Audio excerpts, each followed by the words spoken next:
Claire Bennett sat alone at the corner table of Evergreen Steakhouse, watching Marcus Sullivan stand and collect his coat with the careful movements of someone trying not to make a scene. 20 minutes of conversation.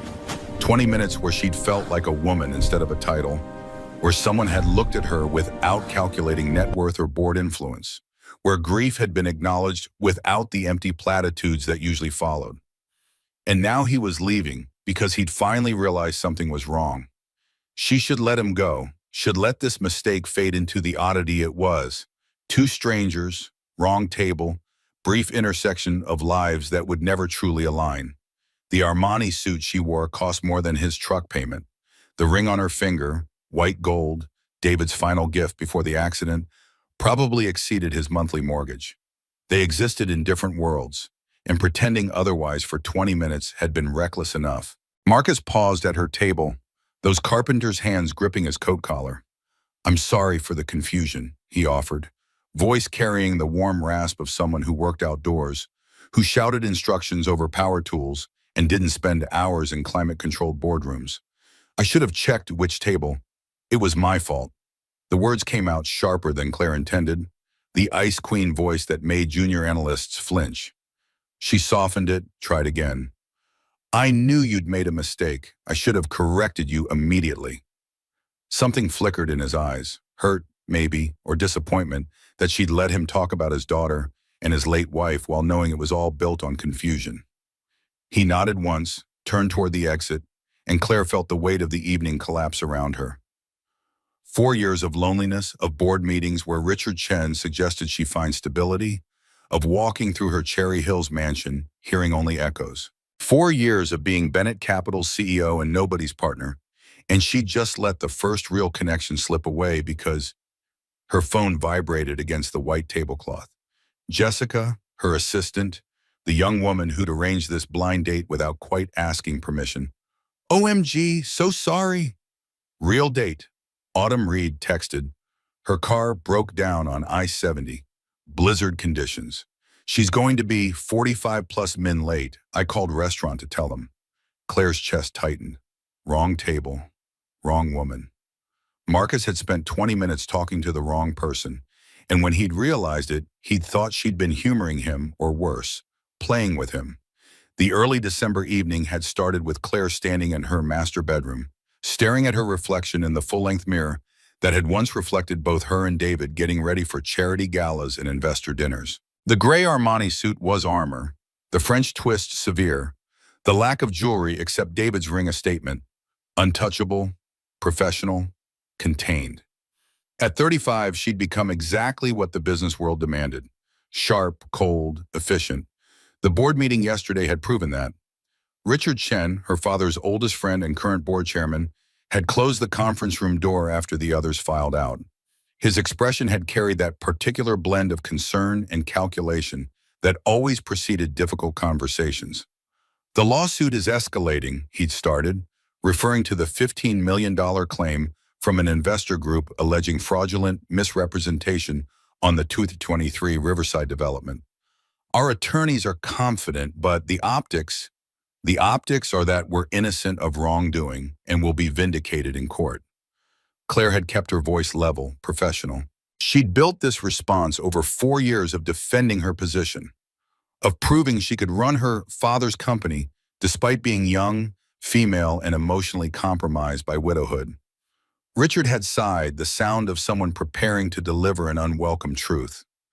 "The board is concerned about stability, about leadership that can weather this kind of storm. You've done remarkable work rebuilding it after David's death, but I'm still the grieving widow who might crack under pressure." "I didn't say that." "You didn't have to." She'd gathered her materials, prepared to leave. "The hearing is December 28th. When we win, this conversation will be forgotten." When, not if, because losing meant more than $15 million. It meant losing the company her father had built over 40 years, the legacy that had consumed his life and ultimately hers. It meant proving every board member right who'd whispered she wasn't ready, wasn't stable, wasn't strong enough. Jessica had caught her in the parking garage, younger and earnest, and somehow convinced that her boss needed intervention beyond legal strategy. "I set up a date for you tonight. The words tumbled out before Claire could shut her down. Before you fire me, just listen. It's a blind date, totally low-key, at Evergreen Steakhouse. The woman's name is Autumn. She's an accountant, completely normal and not from our world. No one who will recognize you or care about Bennett Capital or any of it. Just dinner with someone nice. Claire should have refused. Should have explained that CEOs facing career-ending lawsuits didn't have time for blind dates with strangers. But standing in that parking garage looking at Jessica's hopeful expression, she'd remembered being young enough to believe that connection and normalcy were still possible. What time? Now, sitting in Evergreen Steakhouse at 7:40 on a December evening, Claire understood what had happened. Jessica had arranged a date with Autumn Reed. Marcus's friend, Dan, he'd mentioned, had arranged a date with a different Autumn. Both women wore green sweaters. Both were running late. And Marcus had sat down at Claire's table by mistake, had told her about his daughter Emma and his late wife Rachel and his small construction company, had looked at her like she was just a woman in a restaurant and not a CEO with a target on her back. The front door banged open, sending a gust of winter air through the dining room. A woman stumbled in, snow-covered and shaking, her red parka crusted with ice. She scanned the restaurant with desperate eyes, spotted Claire's green sweater, and lurched toward her table. "I'm so sorry." The words came out between gasps for breath. "My car died on the interstate, and my phone lost signal, and I had to get a ride with a trucker who could only take me to the exit, and I walked the rest." She broke off, staring at Claire. "You're Claire Bennett? From the app?" Yes."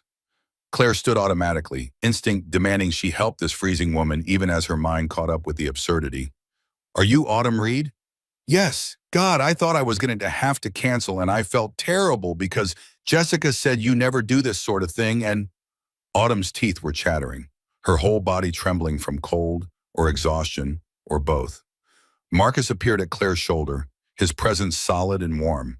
He looked at Autumn, then at Claire, understanding dawning in stages across his face. "You're Autumn Reed?"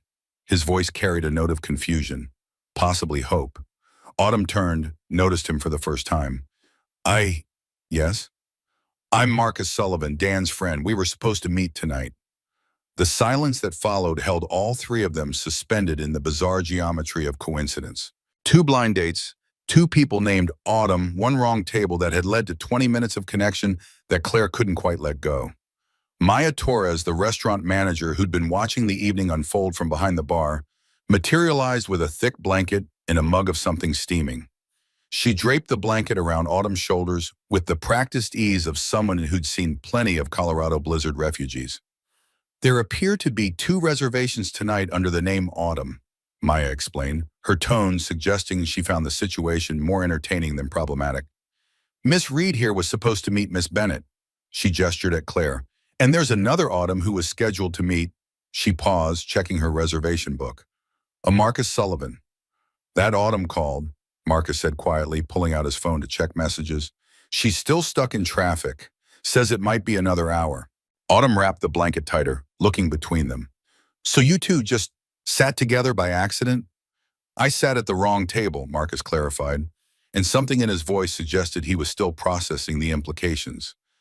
"Thought Claire was my date." And I didn't correct him. Claire met his eyes, watched recognition shift to something else. Not quite hurt, but close. "I should have said something immediately. I apologize." Autumn laughed, the sound slightly hysterical but genuine. "This is the strangest night I've ever had, and I just walked 2 miles through a blizzard." She looked at Claire, then at Marcus. "Look, I'm exhausted and freezing, and I honestly just want to get some food to go and find a hotel. Jessica, is there any way we could reschedule?" Claire nodded, relief and disappointment mixing uncomfortably. "Of course. Can I call you a car? Pay for your hotel?" "I'll be fine, but thank you." Autumn turned to Marcus. "And I'm really sorry about tonight. This is, God, what are the odds?" "Pretty astronomical," Marcus agreed, and Claire heard the same mix of emotions in his voice that she felt in her chest. Maya took Autumn's order for takeout, guided her toward a warm corner booth to wait, which left Claire and Marcus standing near her table, the space between them charged with everything unsaid. "I should go," Marcus offered, though he didn't move. let you enjoy your evening. My evening was supposed to be a blind date with someone named Autumn who just walked 2 miles through a snowstorm and wants to sleep. Claire heard herself say it, heard the slight tremor beneath the CEO voice she usually maintained. And before that, I spent 20 minutes talking to someone who didn't know who I was, and it was, she stopped. Couldn't finish that sentence without revealing too much. Marcus's expression softened. It was nice, he finished, even though it started with me being an idiot who can't find the right table. You weren't an idiot, you were, Claire searched for the right word, kind, genuine, real, easy to talk to. Something passed between them, a recognition that the mix-up had revealed something neither had expected to find. Marcus shifted his weight, Carpenter's hands pushing into his jacket pockets. Would you want to stay? Have dinner for real this time, now that we both know who we are? He paused. Or who we're not, since I'm apparently not your blind date and you're not mine. Claire should say no, should get in her Mercedes and drive back to the mansion and prepare for tomorrow's strategy session with her legal team. Should maintain the careful distance between her world and his, between the CEO and the foreman, between Cherry Hills and Aurora. I'd like that, she heard herself say. They returned to the corner table where everything had started. Maya brought menus with a knowing smile, the kind that suggested she'd witnessed enough human comedy to recognize when people were stumbling towards something despite themselves. Claire ordered the seared salmon, ahasham, Tiemann, Marcus, the prime rib. And for a moment they sat in the awkward silence of people who'd already shared more than strangers should and were now trying to figure out how to continue. Marcus broke it first. So, full disclosure this time. I'm Marcus Sullivan, 37, foreman at Sullivan Brothers Construction. It's a small company, just me and my younger brother Dan, and about 30 guys doing residential and light commercial work around Denver. I live in Aurora, own a modest house with a mortgage I'll be paying until Emma graduates college. I drive a 2015 F-150 that needs new shocks. And I haven't been on a date in 4 years because I spent most of that time just trying to keep my head above water after my wife died. The honesty landed like a gift. Claire took a breath, prepared to offer the same in return, but found herself editing even as she spoke. Claire Bennett, 35. I work in finance. Not a lie exactly. Bennett Capital Management was technically finance. I live in Denver, no kids, but I have a 17-year-old named Sophie who lives with me. My husband died 4 years ago in a car accident, and she paused. I haven't felt like myself since. Marcus nodded, understanding without requiring details. The accident that took Rachel, my wife. It was Christmas Eve, 2019. She was driving home from a party, hit black ice on Interstate 70 near the mountain pass. I was working late, finishing a ball so I'd have the money to buy Emma presents. She'd called around 9, asked if I was coming home soon. I said I needed 2 more hours. His voice carried the weight of 4 years' guilt, and Claire felt her own chest constrict. 2 more hours, he repeated. If I'd left then, if I'd been in the car, maybe I would have been driving. Maybe we would have taken a different route. Maybe a lot of things. Claire's hands tightened around her water glass. My husband David died Christmas Eve 2019. Interstate 70, same area. I was at an investor meeting that ran late. He called, asked if I was coming home. I said I had to stay. Marcus's eyes widened. Same night, same road. The coincidence felt like something between cosmic joke and strange comfort. 2 separate accidents, 2 families shattered, and now 4 years later, they sat across from each other in a restaurant, each carrying the particular guilt of having chosen work over presence. I tell myself it wouldn't have mattered, Marcus said quietly, that the ice was ice and the accident would have happened regardless. But at 3 in the morning when I can't sleep, I think about those 2 hours. Claire understood that arithmetic. The calculation of time against tragedy, the endless loop of what-if scenarios that grief produced. She'd spent 4 years running Bennett Capital with ruthless efficiency, proving she could honor David's memory by succeeding where others expected her to fail. But at 3 in the morning, alone in a house too large for one person, she wondered if David would have preferred a wife who chose him over the investor meeting. Their food arrived. They ate in comfortable silence for a while, the conversation having gone deeper, faster than either had planned.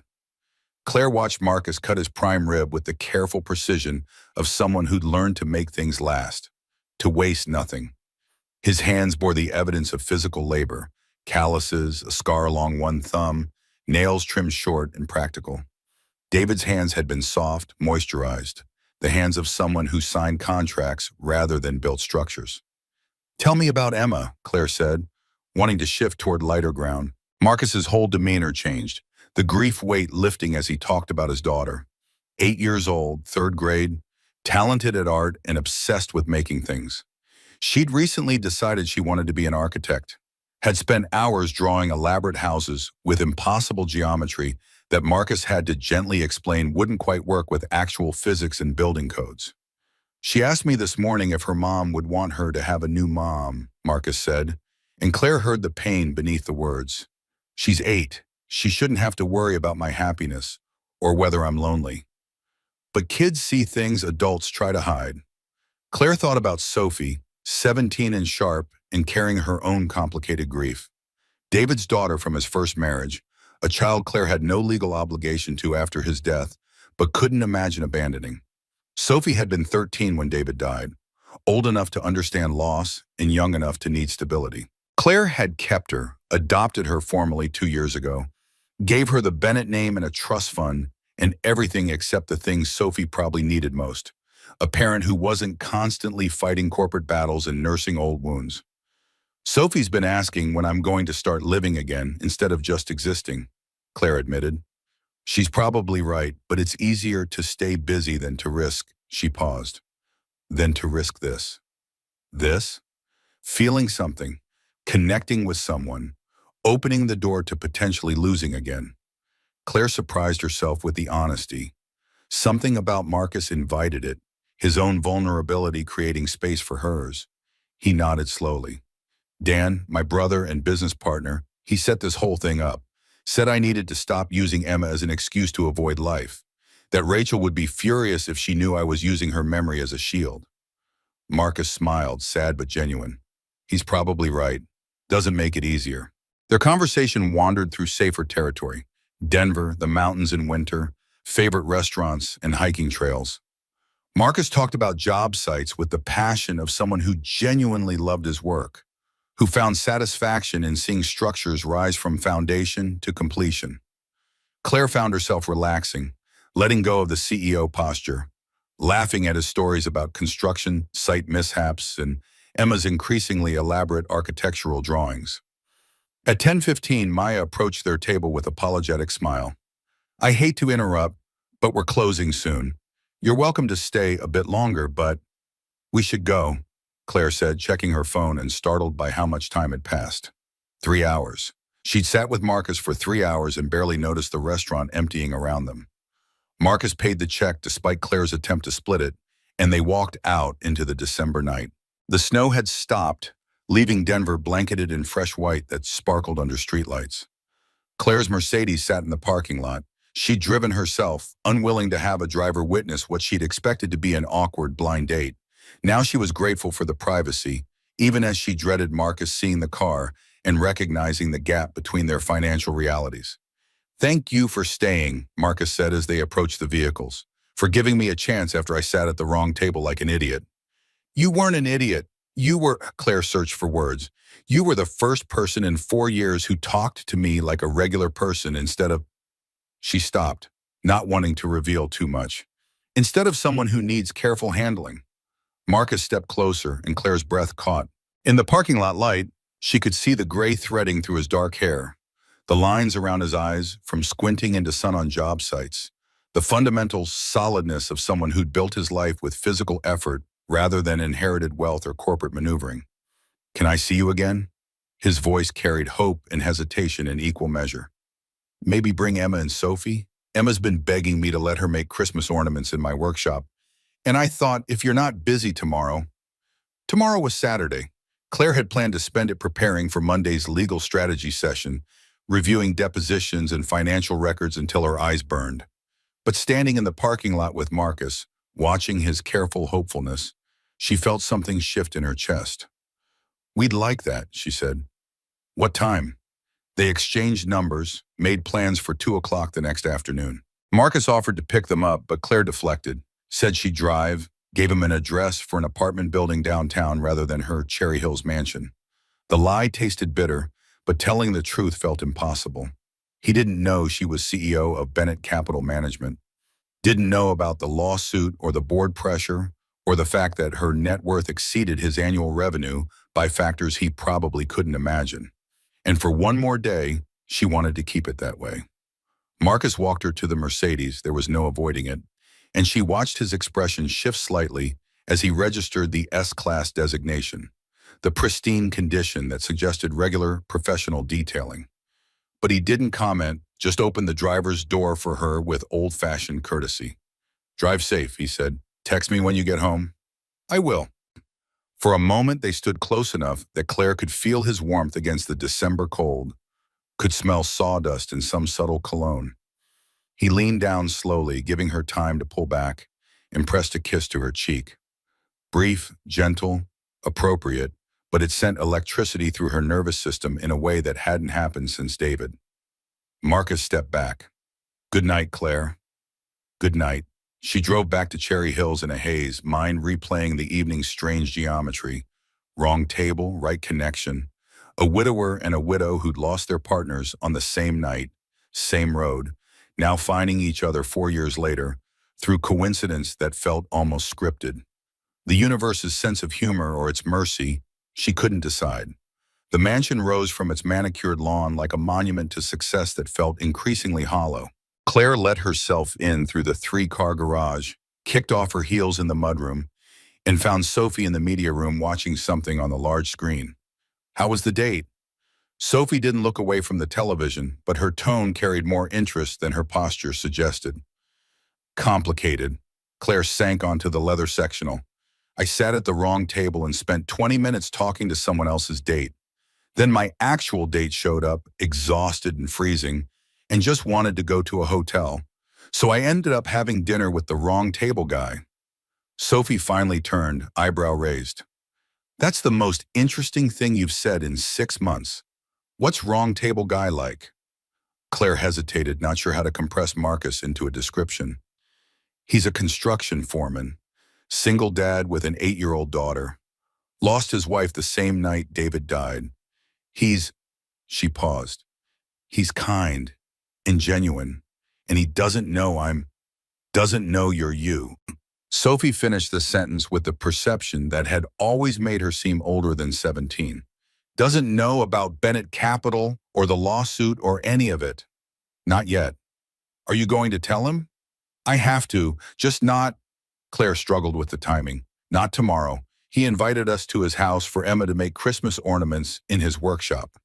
I want Sophie to meet them first." Sophie studied her for a long moment, something shifting in her expression.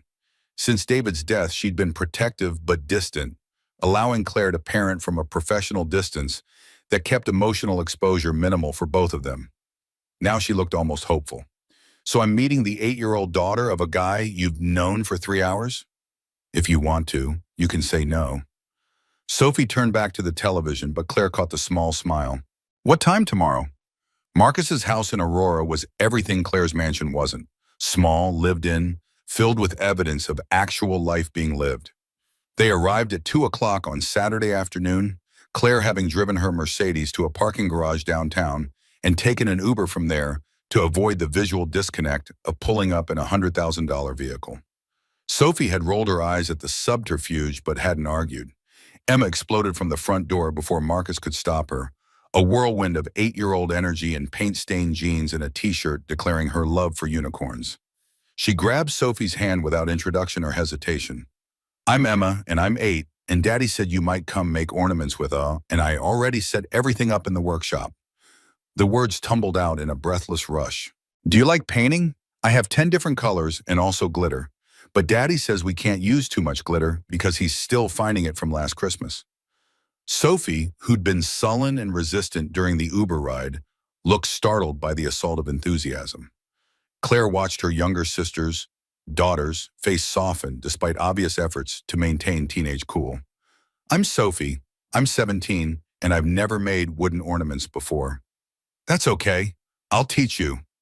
Emma tugged Sophie toward the detached garage that served as Marcus's workshop, not bothering to wait for permission or adult supervision. Marcus appeared in the doorway wearing faded jeans and a flannel shirt with the sleeves rolled up, looking nothing like the corporate executives Claire usually dealt with, and somehow more appealing because of it. Sorry about the ambush. Emma's been vibrating with excitement since I told her you were coming.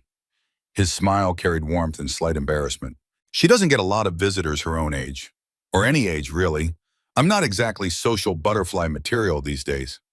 Claire gestured toward the workshop where Emma's voice could be heard, explaining her ornament plans in enthusiastic detail. Should we rescue Sophie? Let's give them a minute. Emma's surprisingly good at breaking down walls. Marcus led Claire inside through a living room that bore all the hallmarks of single-father occupancy.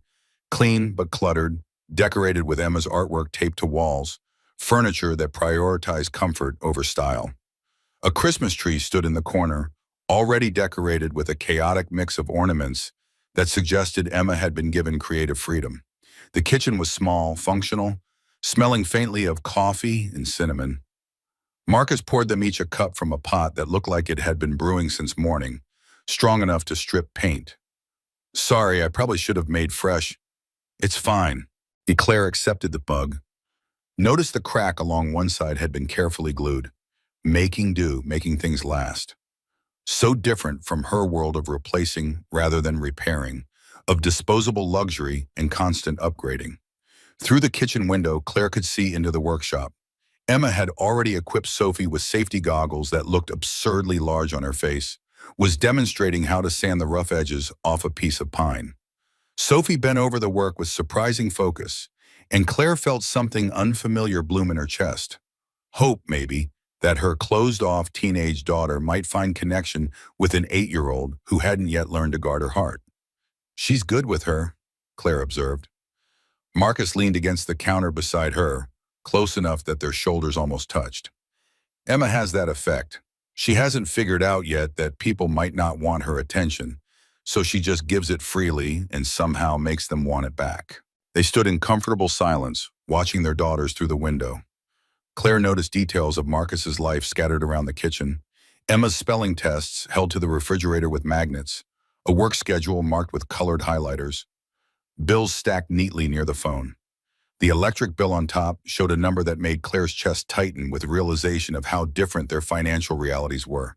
She spent more on her gardener than Marcus's monthly utilities. You said you work in finance, Marcus said carefully, as if choosing his words with deliberation. That's pretty broad. Accounting, investment banking, one of those hedge fund things I don't really understand. Claire's hands tightened around the coffee mug. This was the moment to tell him, to explain that she didn't just work in finance, she ran one of Denver's largest commercial real estate investment firms, that her salary alone would exceed his company's annual revenue, that the lawsuit threatening her career involved more money than he'd likely see in his lifetime. Investment management, she said instead, hating herself for the continued half-truth. Real estate focused. Sounds intense. Emma asks what I do, and I can show her buildings we've worked on. Seems like it would be harder to explain investment management to a kid. It is. Claire turned away from the window to face him. Marcus, there's something I should... A crash from the workshop interrupted her, followed by Emma's voice. It's okay. We didn't break anything important. Marcus sighed but smiled. That's my cue. Come on, we should probably supervise before they decide to use the power tools unsupervised. The workshop smelled like sawdust and wood stain, warm despite the December cold outside. Marcus had set up a workspace with pieces of pine and cedar, sandpaper and various grits, and small jars of paint in Christmas colors. Emma had already created what appeared to be a star, though its points weren't exactly symmetrical. Sophie worked on a simple circle, but even from the doorway, Claire could see her concentrating with the intensity she usually reserved for science homework. Marcus moved between them with easy competence, showing Emma how to smooth a rough edge, explaining to Sophie why certain woods took paint differently than others. He spoke with his hands, demonstrating techniques, his whole body engaged in the teaching. Claire found herself watching the way his shoulders moved under the flannel, the careful attention he gave both girls, the patience that suggested this wasn't performance but genuine care. Claire, you wanted to try? Emma held up a template shaped like a snowflake. This one's pretty, but Daddy says it's advanced difficulty, which means it's hard, but we can do it if we're careful. Claire accepted the template, took a seat on a stool beside Sophie. Marcus handed her a piece of cedar and a pencil for tracing, his fingers brushing hers in a way that sent heat up her arm. She traced the pattern, began cutting carefully with the scroll saw he showed her how to operate, and lost herself in the simple pleasure of making something with her hands. She couldn't remember the last time she'd done anything creative. Her days were spreadsheets and legal documents, contracts and negotiations. Making something physical felt almost transgressive, a rebellion against the corporate existence that had consumed her life since David's death. Sophie worked beside her with silent concentration, creating her ornaments with mathematical precision that made Emma's enthusiastic chaos look even more chaotic by comparison. But something had shifted in Sophie's face, a softness around her eyes, a small smile when Emma praised her work. Claire realized with a pang that this was the first time in months she'd seen her daughter look genuinely relaxed. Time disappeared into sawdust and paint. Emma maintained a running commentary on everything from school drama to her opinions on various cartoon characters to questions about whether Sophie liked pickles, because Emma thought pickles were disgusting, but her friend Madison loved them.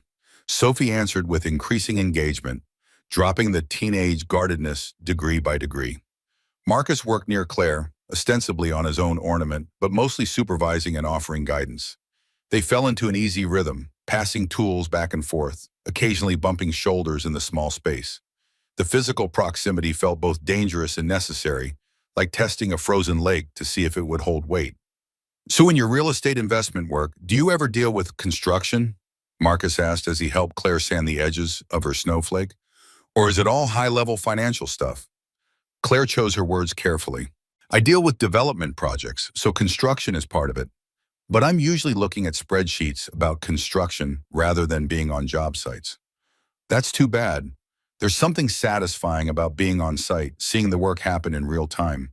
The smell of fresh lumber, the sound of hammers and saws. I couldn't do your job. Staring at screens all day would make me crazy." "It does sometimes," Claire admitted. "Make me crazy, I mean. I spend most of my time in meetings or reviewing documents. Days can pass where I don't see sunlight. She gestured at the workshop, the simple act of creation. "This is the first time in months I've made something with my hands." Marcus studied her, something shifting in his expression. "You should do it more often. You're good at it." Emma interrupted with demands that everyone see her latest creation, a tree that leaned dramatically to one side, but which she insisted was artistic interpretation of how trees looked when wind was blowing. Sophie praised it with unexpected sincerity, and Emma beamed before launching into plans for her next 5 ornaments. They worked until almost 6 o'clock, the workshop growing dark until Marcus turned on overhead lights that cast everything in warm yellow glow. Emma showed Sophie her collection of finished ornaments, explaining the story behind each one with the detailed enthusiasm of someone who'd created entire mythologies around painted wooden shapes. When it was finally time to leave, Emma hugged Claire without asking permission first, arms tight around her waist. "You smell like cinnamon," Emma declared. "Can you come back again? Please, we still have so many more ornaments to make." And Sophie said she wanted to help me with the really hard ones. And "Emma, breathe," Marcus interrupted gently. "Let them decide if they want to come back without you guilt-tripping them." Sophie looked at Claire, something uncertain in her expression. Claire recognized that look. Sophie asking permission to want something, to hope for connection. It had been so long since she'd seen it. "We'd love to come back," Claire said, and watched Sophie's face light up in a way that made her chest ache. Marcus offered to drive them home, and this time Claire couldn't deflect without it seeming strange. She gave the address for the downtown apartment building she'd used as cover, hoping he wouldn't question why someone who worked in high-level finance lived in a modest rental. The lie was growing, expanding, taking on weight that would eventually become unsupportable. But sitting in Marcus's truck with Sophie in the back seat and Emma's endless chatter filling the space, Claire couldn't bring herself to burst the bubble yet. At the apartment building, Marcus walked them to the door despite the cold. "Tomorrow," he said, If you're free, Emma wants to bake cookies, and I'm terrible at baking. Would you and Sophie want to come over? Make it an actual Christmas activity instead of me burning pre-made dough from a tube? Claire should say no. Should create distance before the lie became too large to unwind. But Sophie was looking at her with something like hope, and Marcus's expression held the same carefully guarded optimism, and she was so tired of saying no to everything except work. What time? Sunday morning arrived with Emma's voice echoing through Marcus's house before Claire and Sophie had even reached the front door. The 8-year-old had apparently been watching from the window because she flung it open mid-knock and launched into an explanation of her cookie-making plans that involved no fewer than 6 different types of decorations and something called architectural frosting that she'd seen on a baking show. Marcus appeared behind his daughter, hair still damp from a shower, wearing jeans and a Henley that made Claire's mouth go dry in ways she'd forgotten were possible. 4 years of careful emotional containment and a construction foreman in casual weekend clothes was dismantling her defenses with nothing more than an apologetic smile. She's been up since 6 planning this, he offered by way of explanation or apology. Claire couldn't tell which. I tried to explain that people might not share her enthusiasm for gingerbread structural engineering, but apparently I don't understand the importance of edible architecture. Emma had already grabbed Sophie's hand and was pulling her toward the kitchen, chattering about cookie cutters and whether snowflakes needed to be symmetrical or if asymmetry was more realistic. Sophie shot Claire a look that might have been pleading for rescue or might have been cautious excitement. Hard to tell with Sophie, who'd spent the past 4 years perfecting emotional ambiguity as a defense mechanism. Claire followed Marcus into the kitchen, smaller and warmer than her restaurant-sized setup at the Cherry Hills house. Flour already dusted the counters, mixing bowls waited in a neat row, and the oven was preheating with the kind of domestic preparation that suggested Marcus had put actual thought into this despite claiming incompetence at baking. Coffee? He was already pouring before she answered, the same cracked mug from yesterday. Claire accepted it, noting the way his hand lingered near hers, not quite touching, but close enough to send electricity up her arm. Emma had commandeered Sophie into measuring flour, providing detailed instructions with the confidence of someone who'd clearly done this before, despite being 8.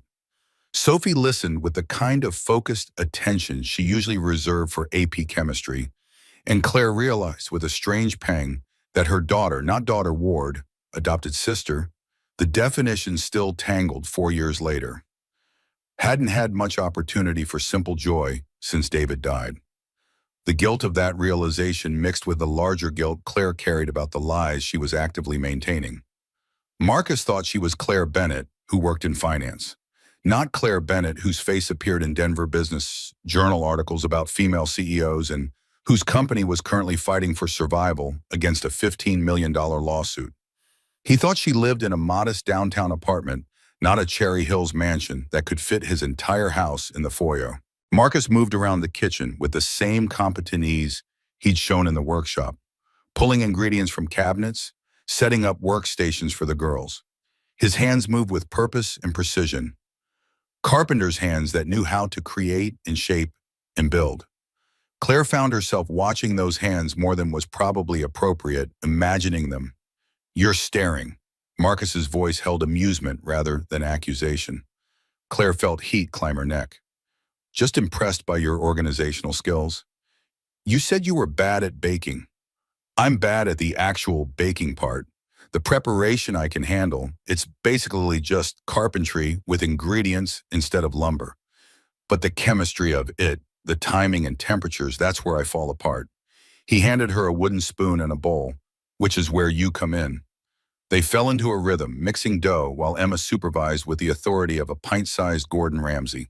Sophie cracked eggs with surprising care, and when Emma declared her technique almost perfect, but you need to do it faster next time, Sophie actually laughed instead of retreating into sullen silence. The dough came together under their hands, sticky and sweet-smelling. Emma insisted they needed to make at least 40 cookies to ensure proper decoration variety, which led to Marcus explaining basic math about oven capacity and baking time. Emma countered with her own math about efficiency and parallel baking processes, and Claire watched Marcus navigate his daughter's stubborn brilliance with patient good humor. She gets this from Rachel, he murmured, while Emma detailed her baking timeline to Sophie. The stubborn certainty that her way is the right way and everyone else just needs better explanations. Rachel was a second-grade teacher. She had this gift for making complicated things simple without being condescending. Claire rolled out dough on the floured counter, focusing on the rolling pin to avoid looking at Marcus while he talked about his dead wife. These moments always carried a strange tension, honoring the grief while acknowledging the present, walking the line between respect for the past and permission for the future. Sophie gets her intensity from David, Claire offered. He was an investor, very analytical, could look at a project and see all the variables and outcomes like he was running simulations in his head. Sophie has that same quality, seeing patterns and connections that most people miss. Marcus added more flour to her workspace, his shoulder brushing hers. Do you miss him? Or is that a stupid question? Of course you miss him. Claire paused, considering. Did she miss David? She missed the idea of partnership, of having someone who shared her life. But the specific dailiness of David himself had faded, leaving behind something more like absence than longing. I miss having someone, she said carefully. Having a person who knows your routines and remembers how you take your coffee and can finish your sentences. But the actual him? She stopped, surprised by her own honesty. Sometimes I think I've forgotten him. Not that he existed, but the details. The way he laughed or what his voice sounded like. And that feels like betrayal. Marcus was quiet for a moment, then offered his own truth in return. I have videos of Rachel on my phone. Emma asked to watch them about 6 months ago, and I realized I hadn't looked at them in over a year. And when I played them, she seemed like, not a stranger exactly, but someone I used to know. Like running into an old friend from college and realizing you've both changed so much that the history doesn't quite connect to the present. Does that make us terrible people? Claire asked, only half joking. Probably just makes us human. Marcus met her eyes, something shifting in his expression. And maybe means we're ready to stop living in the past. Emma's voice cut through the moment. Daddy, the cookies are ready to cut. And Sophie says she can make a snowflake with perfect symmetry if we let her use the template. They spent the next hour cutting shapes from dough. Emma's enthusiastic stars and trees, Sophie's geometrically precise snowflakes, Marcus's surprisingly skilled reindeer, and Claire's attempts at various shapes that mostly resembled abstract art rather than recognizable Christmas imagery. The oven worked overtime, baking sheet after sheet while the kitchen filled with the warm scent of ginger and cinnamon. Claire's phone buzzed in her pocket. She ignored it, buzzed again and again. Finally, while the girls were debating frosting colors with the seriousness of international treaty negotiations, she checked her messages. Jessica, her assistant, emergency board meeting called for tomorrow, Monday. Richard wants to discuss leadership contingencies before the hearing Wednesday. I think they're planning something. Claire's stomach dropped. Leadership contingencies meant they were preparing to remove her. The hearing was December 28th, 3 days away. If Richard and the board were moving now, before the verdict, it meant they'd lost confidence in her ability to win. Everything okay? Marcus had moved beside her, concern evident in his voice. Claire forced her expression neutral, slipped the phone back into her pocket. Just work stuff. Someone wants a meeting tomorrow that I'll need to prepare for. On Sunday night? Marcus frowned. That seems excessive. Finance doesn't really observe weekends when deadlines approach. Not a lie, exactly. Just not the complete truth about which deadline she meant and what the stakes actually were. Emma declared the first batch of cookies cool enough to decorate, which launched a new phase of activity involving frosting bags and enough sprinkles to coat the floor in a thin layer of sugar. Sophie and Emma worked side by side, Sophie's careful precision creating cookies that looked professional, while Emma's enthusiastic application of frosting resulted in cookies that were more icing than gingerbread. Marcus loaded a frosting bag with green icing and handed it to Claire. Try that reindeer you made, the lopsided one with 3 legs. It has 4 legs. They're just not all visible from this angle. That's generous. But he was smiling, standing close enough that Claire could feel his warmth against her side. She focused on the cookie, piping green frosting around what might have been antlers, or might have been abstract expressionism. Marcus worked beside her on his own cookies, and their hands kept brushing in the small space, each contact sending sparks up her arm. Claire. His voice had dropped lower, private, despite the girl's chatter filling the kitchen. I know we've only known each other a few days, and I know this is probably too fast and definitely too complicated, but I need to tell you something. Claire's heart hammered against her ribs. She should stop him, should tell him the truth before he said whatever he was about to say, but she couldn't make the words come. I haven't felt like this since Rachel. Marcus set down his frosting bag, turned to face her fully. Haven't felt like I could breathe properly around someone, or like my day gets better just because I might see them. And maybe it's too soon, or maybe I'm reading this completely wrong, but I think you feel it too. She did. God help her, she absolutely did. Standing in his small kitchen, decorating misshapen cookies, while flour coated her designer jeans and her carefully maintained CEO composure crumbled, Claire felt more alive than she had in 4 years. I feel it, she whispered. But Marcus, there are things you don't know about me. Things that might change. Daddy! Claire, look! Emma held up a cookie decorated with such aggressive enthusiasm that it looked more like modern art than traditional Christmas fare. It's you two. The tall one is Claire, and the shorter one is you, and the middle ones are me and Sophie. Marcus laughed, the moment broken, but the tension still humming between them. That's beautiful, sweetie. Very abstract.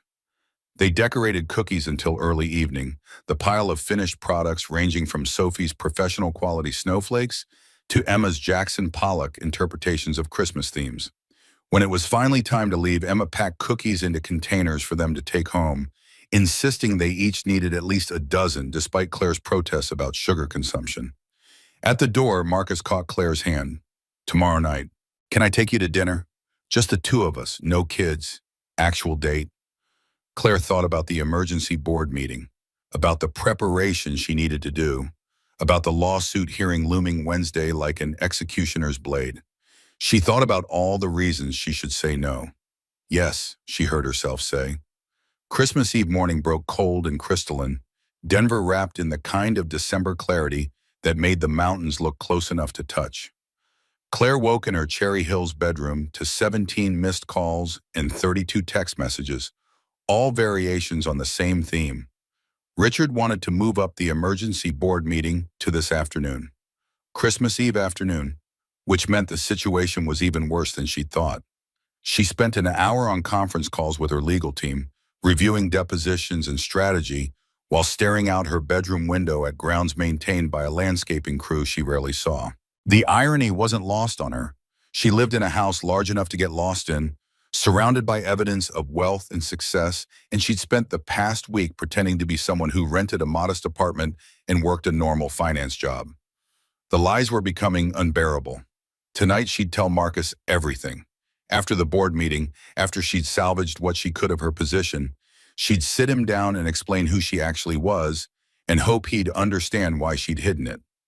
Her phone rang. Marcus, not a number, but the contact she'd saved yesterday with more hope than wisdom.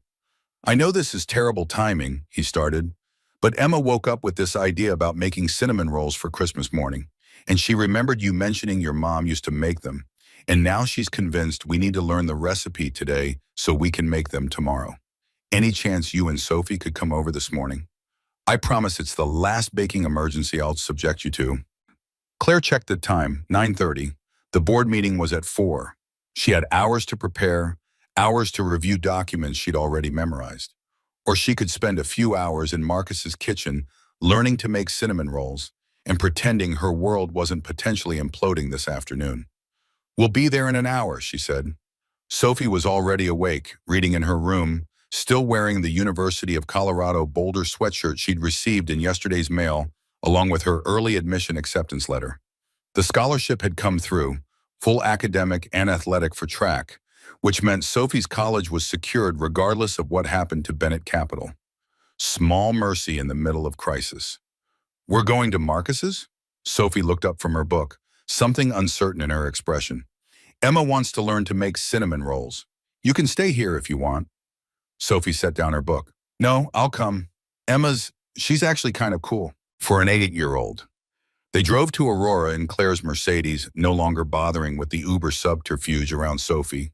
Her daughter, Ward's sister, the label still tangled, knew about the lies even if she didn't approve of them.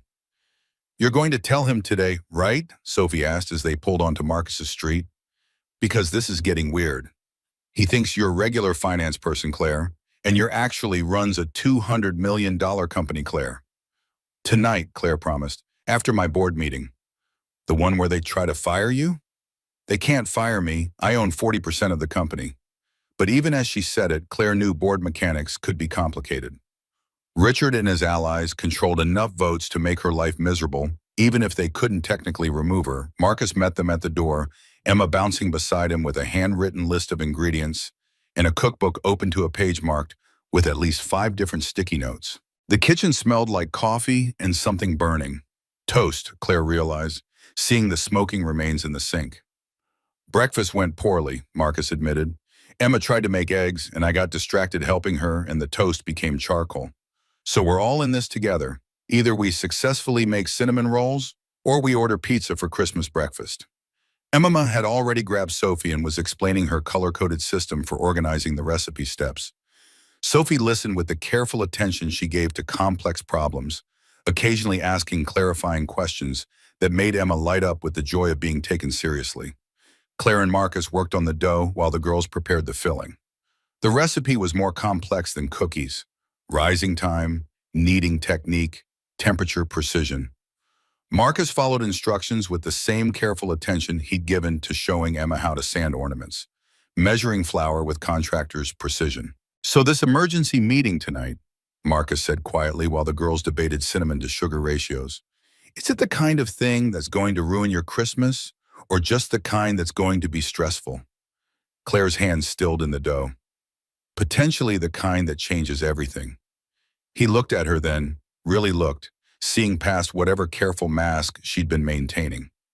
"You want to talk about it?" She wanted to tell him everything, wanted to explain about Bennett Capital and the lawsuit and the board machinations and the fact that she'd been lying to him about her identity for a week. But standing in his kitchen with flour on her hands and Emma's laughter filling the air, the truth felt too heavy to introduce. "After tonight," she said, "after the meeting, I'll explain everything. I promise." The dough rose while they drank coffee and watched the girls create what Emma called a filling prototype system that involved at least 7 different test batches of cinnamon sugar. Marcus stood close enough that their shoulders touched, and Claire let herself lean into him, stealing this moment of peace before the afternoon's confrontation. When the dough had risen, Emma supervised the rolling process with the intensity of a drill sergeant, insisting on specific measurements and even distribution. Sophie handled the rolling pin with surprising competence, and together they created something that actually resembled proper cinnamon rolls rather than vaguely circular blobs. The rolls went into the oven, and Emma set a timer with the gravity of someone defusing a bomb. While they waited, Marcus showed them his Christmas tree, covered in ornaments from what appeared to be every year of Emma's life, a chronicle of her childhood rendered in painted wood and construction paper and macaroni. Claire's phone buzzed. "Jessica, Richard moved the meeting up to 2 p.m. Says it's urgent. 2 o'clock, 2 hours from now." Claire felt her chest tighten. "I need to go," she said, hating the words even as she spoke them. "The meeting got moved up. I'm sorry, Emma. We won't be here when the rolls come out." Emma's face fell, then brightened with the resilience of childhood. "That's okay. You can come back tomorrow for Christmas breakfast and eat them then." Marcus walked her to the door while Sophie collected their things. In the privacy of the entryway, he caught her hand. "Whatever this meeting is, whatever's happening at work, you'll get through it." His voice carried conviction she didn't feel herself. Claire squeezed his hand, trying to memorize the warmth of his palm against hers. "Tonight. I'll call you tonight after it's done, and I'll explain everything." He pulled her close, wrapped his arms around her in a hug that felt like shelter. Claire pressed her face against his chest, breathing in sawdust and detergent and something essentially Marcus, trying to store it up against whatever was coming. "I'll be waiting," he whispered against her hair. The emergency board meeting took place in Bennett Capital's downtown conference room, floor-to-ceiling windows offering views of Denver's skyline decorated for Christmas. Claire arrived 15 minutes early, wearing her sharpest suit and highest heels, armor against whatever Richard had planned. The board filed in: Richard Chen, Margaret Holloway, James Park, David Foster, Alexandra Morrison. 5 voting members plus Claire herself. Richard had 3 solid votes, including his own. Margaret usually sided with Claire. James and Alexandra were wild cards, swayed by whoever made the strongest argument. Richard didn't waste time on pleasantries. Thank you all for coming on Christmas Eve. I know this is difficult timing, but given the circumstances, we felt it necessary to discuss leadership contingencies before Wednesday's hearing. Claire kept her expression neutral, let him talk. The plaintiff's legal team has been aggressive in discovery. They've uncovered some communications that could be problematic. Internal emails about timeline projections for the Riverside development that may contradict our public statements. Richard pulled out documents, slid them across the table. If these are presented in court, they could significantly damage our defense. Claire scanned the emails, recognized them from months ago. Ordinary business communications about construction delays and projected completion dates. Nothing fraudulent, nothing that contradicted public statements. Just normal course of business documentation that could be twisted by a skilled attorney into looking suspicious. These don't show fraud, Claire said evenly. They show good faith estimates that evolved as the project progressed. That's standard practice. Perhaps, Richard leaned back in his chair. But perception matters, especially in a jury trial. And the board needs to consider what happens if we lose. $15 million would be survivable, but the reputational damage, he paused. The board has discussed whether it might be prudent to have interim leadership in place. Someone who could step in if the verdict goes against us and you need to step back temporarily to deal with the fallout. There it was, the knife politely sheathed but unmistakably present. Richard wanted her removed now, before the hearing, so he could position the company as having taken corrective action regardless of the verdict. Interim leadership, Claire kept her voice level. You mean removing me as CEO before we've even lost the case we're not going to lose? Margaret spoke up, tone conciliatory. No one's talking about removing you, Claire. Just having a contingency plan. A contingency that involves me stepping down. Claire looked at each board member in turn. Let me be clear. I built this company alongside my father for 15 years before his death. I've run it successfully for 4 years since David died. The Riverside development was my project, and the plaintiff's claims are baseless. We will win Wednesday's hearing, and this conversation will be moot. James Park shuffled papers, uncomfortable. Claire, we all respect your work, but Richard makes a valid point about optics. If there's even a small chance the verdict goes against us. There isn't. Claire stood, done with the pretense of collegial discussion. I appreciate the board's concern, but I won't be stepping down. Not before the hearing, not after if we lose, which we won't. If anyone wants to challenge my leadership, feel free to call for a vote. Otherwise, I'll see you all after Christmas when we're celebrating our legal victory. She walked out before anyone could respond, heels clicking against marble floors, rage and fear warring in her chest. In her office, she slammed the door and leaned against it, breathing hard. Her phone buzzed. Marcus. Emma's cinnamon rolls are perfect. She's very proud. How did your meeting go? Claire stared at the message, at the simple question from someone who thought she was regular finance job Claire dealing with a stressful meeting. Someone who had no idea she'd just walked out of a room where her own board had tried to preemptively remove her from the company her father built. She should call him. Should explain everything right now, get it over with. But her hands were shaking, and her voice wouldn't be steady, and she couldn't bear to hear whatever would happen when he learned the truth.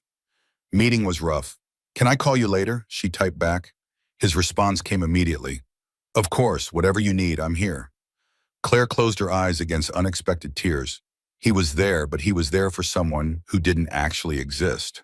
For regular Claire who worked in finance, and lived in a modest apartment and had normal-sized problems. Not for CEO Claire, who ran a $200 million company and lived in a mansion and was currently fighting for professional survival. She drove home through Christmas Eve traffic, Denver decorated and festive while her world crumbled. The mansion felt even larger and emptier than usual. Sophie was in her room, door closed, music playing loud enough to signal she didn't want to be disturbed. Claire changed out of her suit, put on jeans and a sweater, poured herself a scotch she didn't drink. stood in her kitchen that could fit Marcus's entire house and felt the weight of her lies pressing down. She'd built this cage herself, the deception about who she was, the pretense of being someone simpler and easier, and now she was trapped in it. Her phone rang. Marcus again. She let it go to voicemail, couldn't trust her voice. He left a message. Hey, just checking on you. Emma wants to know if you're still coming for Christmas breakfast tomorrow. No pressure if you can't, she'll understand. But we'd love to see you, both of you. Call me when you can. The longing in his voice nearly broke her. Claire called him back before she could lose courage. I'm sorry about earlier, she started. The meeting it was bad, really bad.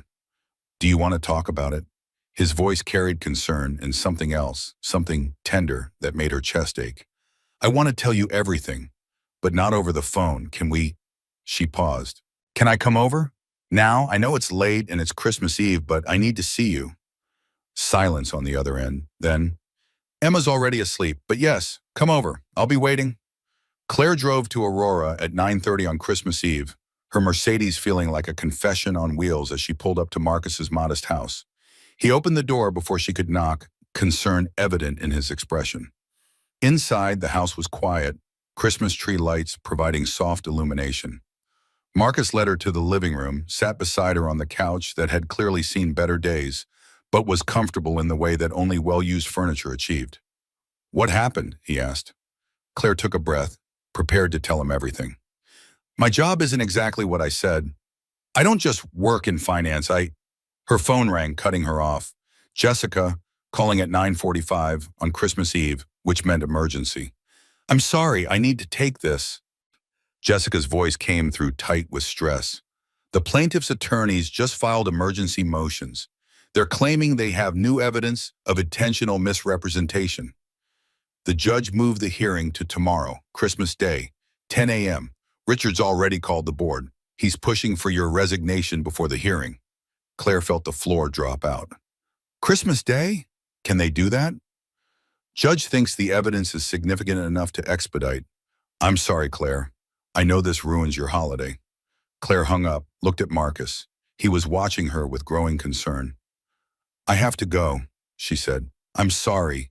There's a hearing tomorrow morning, and I need to prepare.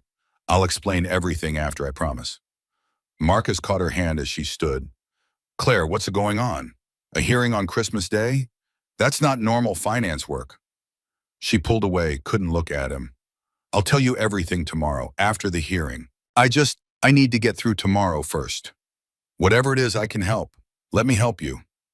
Claire finally met his eyes, saw genuine concern and confusion and the beginning of hurt. You can't help with this. Nobody can. I'm sorry, Marcus. I need to go. She fled before he could stop her, drove home through empty streets while her phone exploded with messages from her legal team. Spent Christmas Eve reviewing documents and preparing arguments, alone in her mansion while the rest of Denver celebrated. Sophie found her at 2 a.m., still working in her home office. You're going to tell him tomorrow, right? After the hearing? Sophie leaned against the doorframe, looking younger than 17 in oversized pajamas. Because running away on Christmas Eve without explanation is pretty shitty. Language, Claire said automatically. You're literally destroying something good because you're scared. That's worth a swear word. Sophie crossed her arms. He likes you. Like actually likes you. Not your money or your company. When does that ever happen? It won't matter if he likes me when he finds out I've been lying to him about who I am for a week.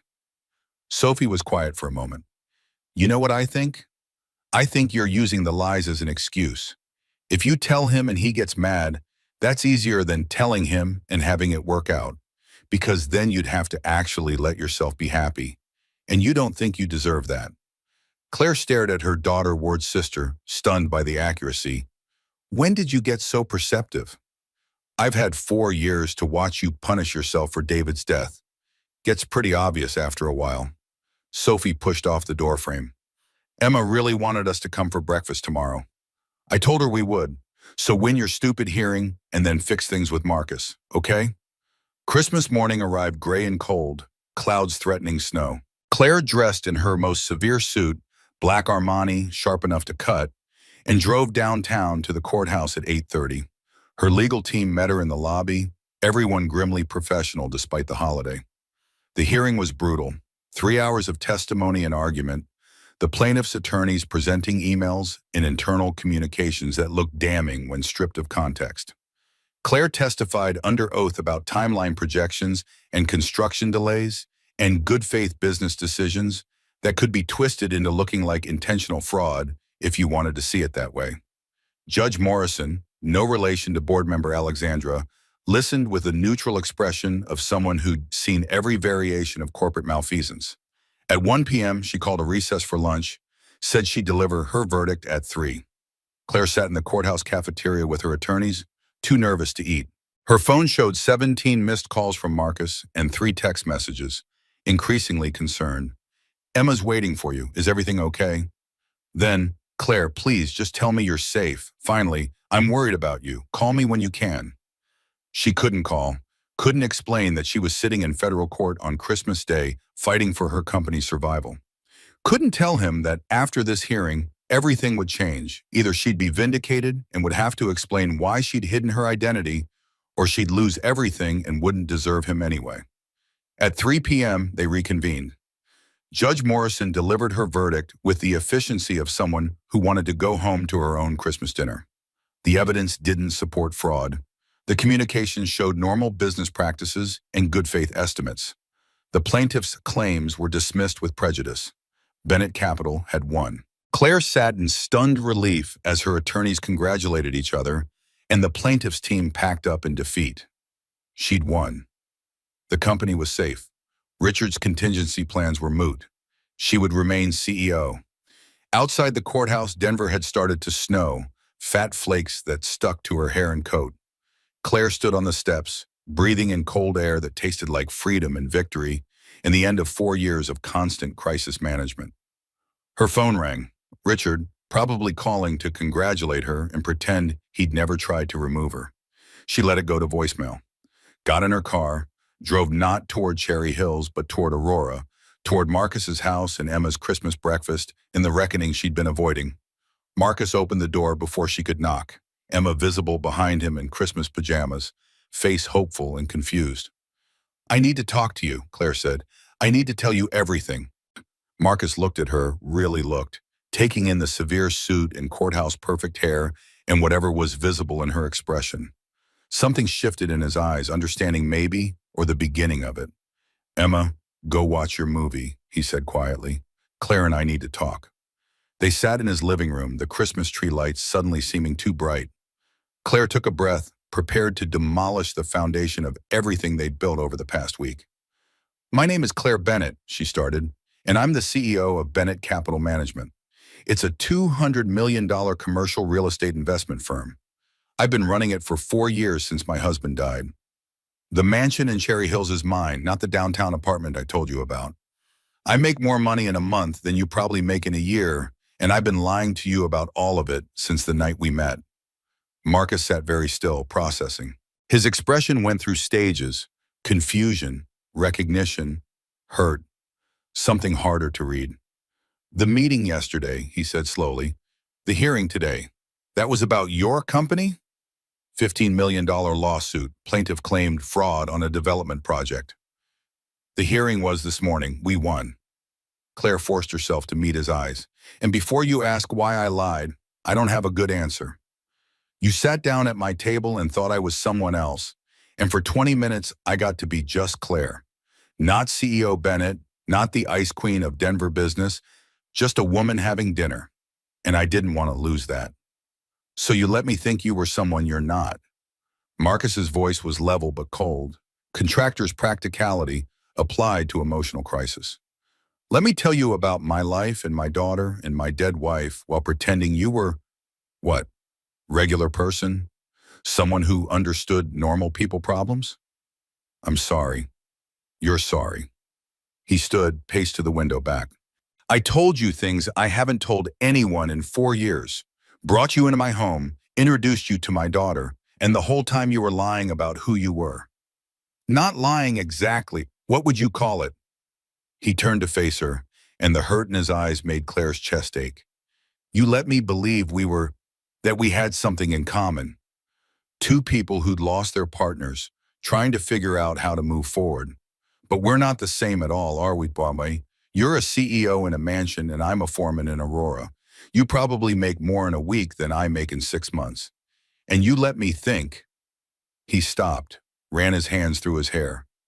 Claire watched him process the magnitude of her deception, watched him recalibrate everything they'd shared through the lens of this new information. I should have told you sooner, Claire said quietly. I wanted to, but every time I tried, I was afraid you'd look at me differently. That you'd see the money and the position and not the person. And I liked how you saw me before you knew. Marcus was quiet for a long moment. When he finally spoke, his voice carried a weight that felt like goodbye.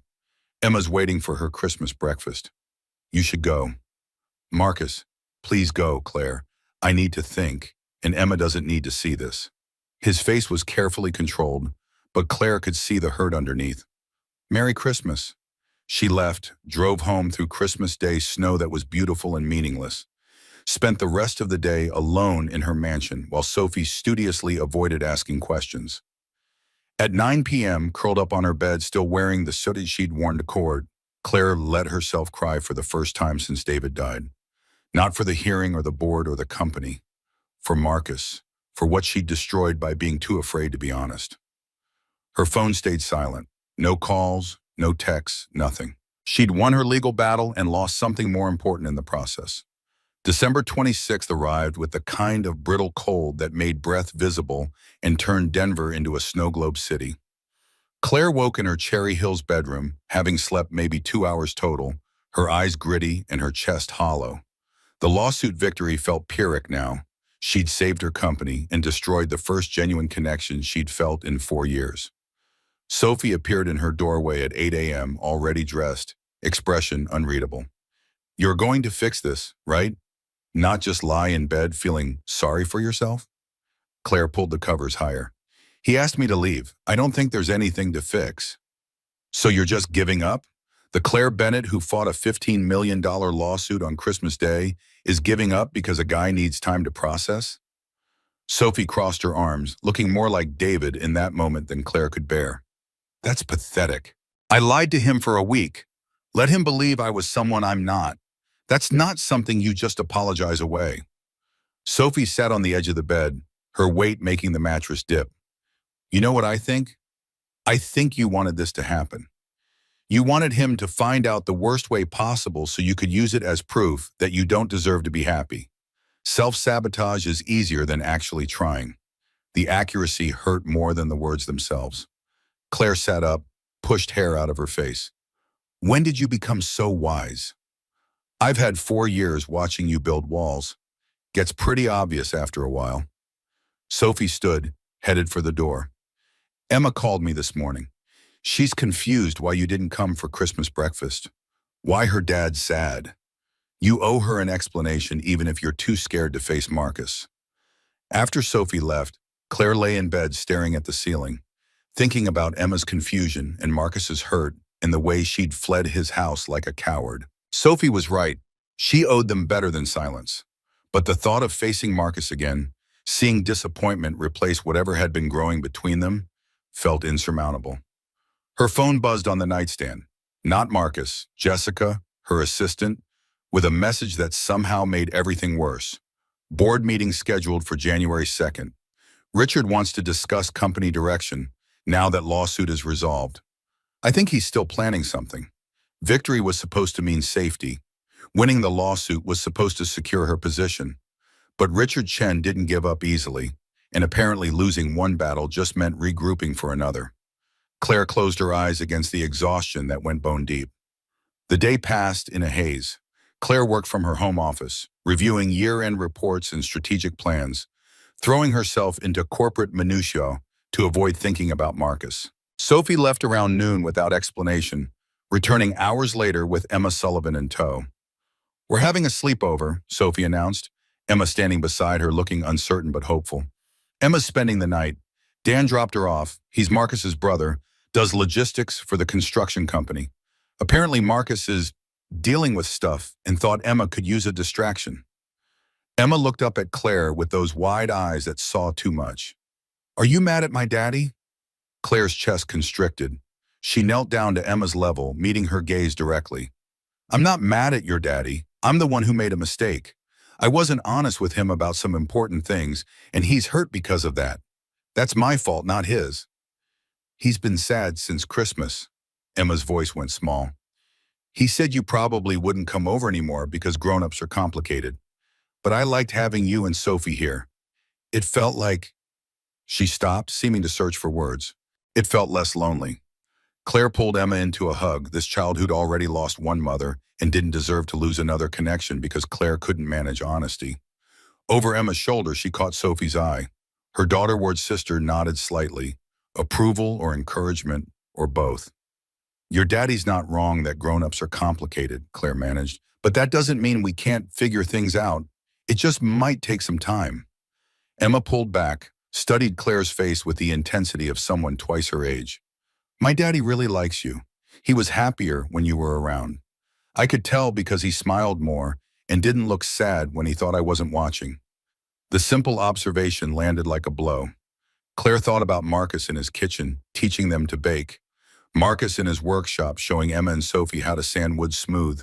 Marcus looking at her like she was someone worth knowing rather than someone worth networking with. She'd had that, had something real and uncomplicated, and she'd destroyed it with lies built on fear. Sophie rescued her from having to respond, pulling Emma toward the stairs. Come on, my room's up here. I'll show you my track medals and we can watch movies and eat too much junk food. Claire won't stop us because she feels guilty. That's manipulation, Claire called after them. That's effective parenting, Sophie shot back. Alone in the entryway of her mansion, Claire heard their voices drifting from upstairs. Emma's questions and Sophie's patient answers, the easy rapport they'd developed despite their age difference. She pulled out her phone, typed a message to Marcus before she could overthink it. Emma's here with Sophie for a sleepover. She's safe and happy. I'm sorry for everything. You deserved honesty from the start, and I should have been brave enough to give it to you. She hit send, waited. No response came. December 27th brought weather warnings scrolling across every channel. A massive storm system moving down from Canada, expected to hit Denver by evening. Potentially the worst blizzard in a decade. Schools were already announcing closures for the 28th. Businesses sending employees home early. The whole city preparing to hunker down. Claire spent the morning with Emma and Sophie, making breakfast and watching the girls work on a jigsaw puzzle that Sophie had started weeks ago and abandoned. Emma approached the puzzle with the same focused intensity she brought to everything, finding patterns and connections with surprising speed. She's going to be an architect, Sophie observed, watching Emma fit pieces together. Or an engineer, something that involves seeing how things work. My daddy says I think like my mommy did. Emma didn't look up from the puzzle. She was a teacher and she was really good at explaining complicated stuff. Daddy says I got her brain in his hands, which means I can understand things and also build them. Claire felt a familiar pang of grief adjacent to someone else's loss. Rachel Sullivan had been a teacher, had died the same night as David, and her daughter carried pieces of her forward in small observations and inherited talents. The cruelty of it, children who remembered their parents through fragments and stories rather than daily presence, never got easier to witness. Marcus texted around noon. Thanks for having Emma. Dan will pick her up around 4 if that works. And Claire, I'm not angry, just need some time to process everything. Not angry, but needing distance, which somehow felt worse. Claire typed 3 different responses and deleted them all, finally settling on 4 works. Take whatever time you need. Dan arrived at 4 exactly, a younger version of Marcus with the same solid build and careful manners. He thanked Claire for keeping Emma, mentioned that Marcus was dealing with some emergency planning for the storm, making sure job sites were secured, equipment protected, crew members who lived in rural areas sent home early. After Emma left, Sophie retreated to her room with her phone, leaving Claire alone with weather reports and the hollow feeling of having lost something before fully having it.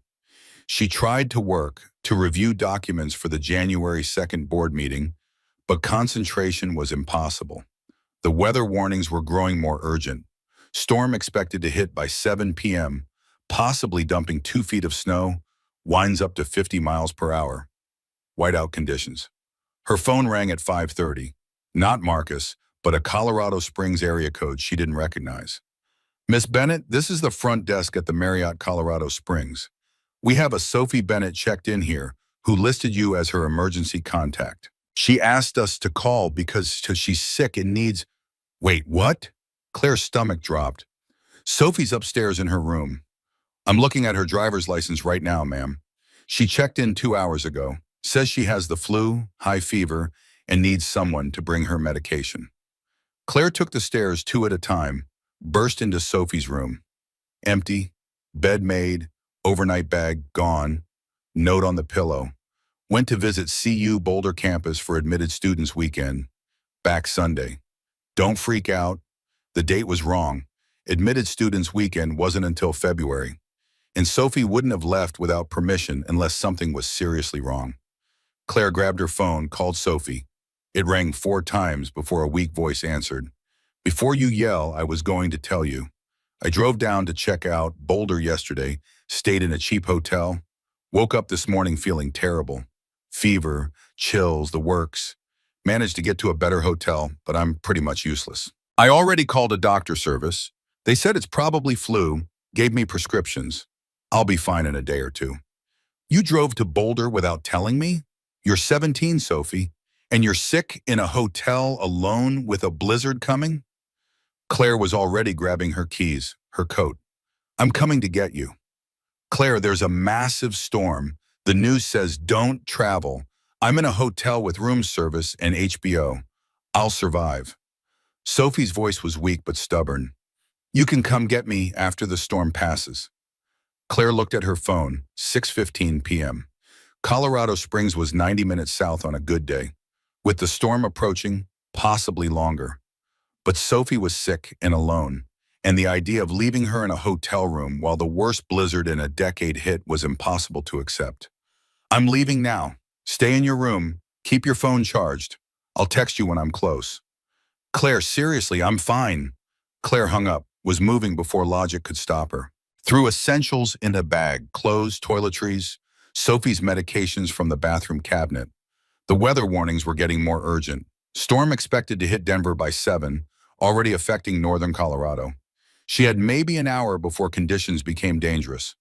Her Mercedes cut through early evening traffic, most people already home preparing for the storm.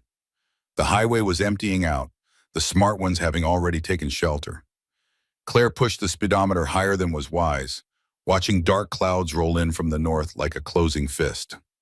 She made it to Castle Rock, halfway, before the snow started. Not gentle flakes, but aggressive walls of white that reduced visibility to almost nothing. The highway became a tunnel of headlights and brake lights, everyone slowing to a crawl. Claire's hands tightened on the wheel, windshield wipers working frantically to clear the accumulation. By Monument, the storm was fully formed. Wind rocked the Mercedes, snow coming so thick that the car in front of her became just red taillights in white chaos. Claire's phone was going crazy with emergency alerts. Roads closing, whiteout conditions, warnings to shelter in place. But Sophie was 40 miles south, sick and alone, and turning back wasn't an option. Colorado Springs appeared through the snow like a mirage. Claire had never been so grateful to see city lights. The Marriott sat off the highway, warmly lit and solid. She parked in the garage, grabbed her bag, and fought through wind to the lobby. Sophie's room was on the 3rd floor. Claire knocked, heard weak shuffling, then the door opened to reveal her daughter Ward's sister wrapped in a hotel robe, face flushed with fever, looking younger and more vulnerable than she had in years. You actually drove through the blizzard. Sophie's voice carried equal parts gratitude and exasperation. That was stupid. Get back in bed before you fall over. Claire pushed into the room, set her bag down, pressed her palm to Sophie's forehead. Hot enough to be concerning but not emergency level. When did this start? Yesterday afternoon, thought it was just being tired from the drive. Sophie climbed back into bed, pulled the covers up. By this morning, I could barely move. Got prescriptions filled, took the first dose around noon. Doctor said it's definitely flu, just needs to run its course. Claire sat on the edge of the bed, smoothing Sophie's hair back the way she used to when Sophie was 13 and new to their household. Still grieving David and uncertain about this woman who'd married her father and then inherited her through tragedy's calculus. You should have told me you were driving down here. What if you'd gotten sick on the road? What if— I know. It was dumb. Sophie closed her eyes, exhausted. I just wanted to see the campus, make it feel real. TU Boulder, full scholarship, pre-med track. It's everything I've been working for. And I wanted to see it without you there being CEO Bennett and making everything official and complicated. Just wanted to be Sophie checking out college. Claire understood that impulse more than she could say. The need to be just yourself without the weight of titles and expectations. How long have you been hiding the scholarship? Sophie's eyes opened, something guilty in her expression. It came last week. Full academic and athletic, covers everything. I already accepted. Why hide it? Because— Sophie stopped, struggled with words. Because I know you were planning to pay for college. You've been setting aside money, making sure I'd have that security. And this scholarship means you don't have to do that. Means I'm not costing you anything. But telling you felt like I was saying I didn't need you anymore. And I do need you, just not your money. The confession landed with unexpected weight. 4 years of careful distance, of Sophie maintaining independence as protection against potential loss. And underneath it all, she'd been terrified of becoming a burden. Claire pulled her into a careful hug, mindful of the fever. You have never been a key to— You've been— Claire's voice broke. You've been the only thing that kept me from disappearing into work completely after David died. The only reason I came home at night instead of sleeping in my office. You made me be a person instead of just a CEO. Sophie clung to her, and they stayed like that while the storm howled outside and Denver descended into chaos 90 miles north. Claire's phone started buzzing around 8 p.m. She'd texted Jessica her location. Stuck in Colorado Springs until the storm passed, would be back for the January 2nd meeting. But these notifications weren't about work. They were news alerts, increasingly urgent. Interstate 25 closed northbound. Highway 85 impassable. Denver metro area under complete travel ban. Then, at 8:47 p.m., her phone rang. Marcus. Claire's heart jumped as she answered. Claire. His voice was raw, stripped of everything except fear. I need— Emma's school bus is stuck on Interstate 70, near the mountain pass. The same stretch of highway where Rachel died. The same location that had haunted them both for 4 years. Claire felt ice run through her veins that had nothing to do with the blizzard. Tell me what happened. School let out early because of the storm. The buses were supposed to beat it, but the show came faster than predicted. Emma's bus got caught on 70 near the pass. They're stuck. Highways closed both directions. Plows can't get through. She's safe for now. They have heat, but— His voice cracked. It's the same place, Claire. The same fucking place where Rachel— Marcus. Claire kept her voice steady even as her own panic rose. Emma's going to be okay. They have professionals with them. Heat, probably supplies. This isn't the same situation. I can't get to her. I tried. Police have the roads blocked. They said emergency crews are working on it, but it could be hours. And I'm stuck here, and my daughter is on that highway, and I can't— He broke off, and Claire heard the sound of someone trying not to fall apart completely. She stood, paced to the window. The storm was fully formed now, snow so thick she couldn't see the parking lot below. Where exactly are they stuck? Which mile marker? Marcus gave her the details. About 15 miles west of Denver, near the base of the mountain pass, right where Interstate 70 started its climb into serious elevation. Claire's mind was already calculating. Colorado Springs to that location was about 80 miles if she went north through Denver, but the Denver metro area was shut down completely. Alternative routes existed, back roads through the mountains, county highways that might not be blocked, but they'd be dangerous in this weather. She looked at Sophie, asleep in the hotel bed, fever-flushed but stable, looked at her phone showing road closures and emergency warnings, looked out at the storm that every rational voice said not to drive through. I'm in Colorado Springs, she heard herself say. I came down because Sophie got sick. I can try to reach them from this direction. Take 24 west, cut through to 70.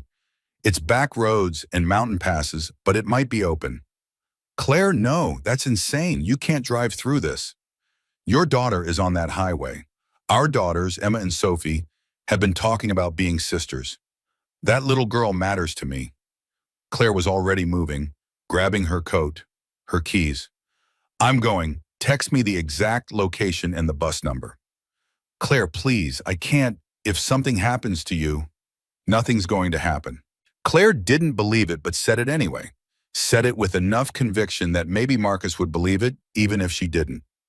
"I'll get to Emma, I promise."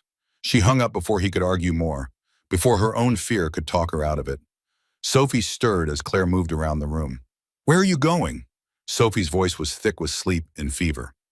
"Emma's stuck on Interstate 70, same place Rachel died. Marcus can't get to her, roads are blocked from Denver, but I can approach from here, back roads through the mountains. I'm going to get her." Sophie pushed herself up on her elbows, fever-bright eyes sharp with concern. "That's crazy.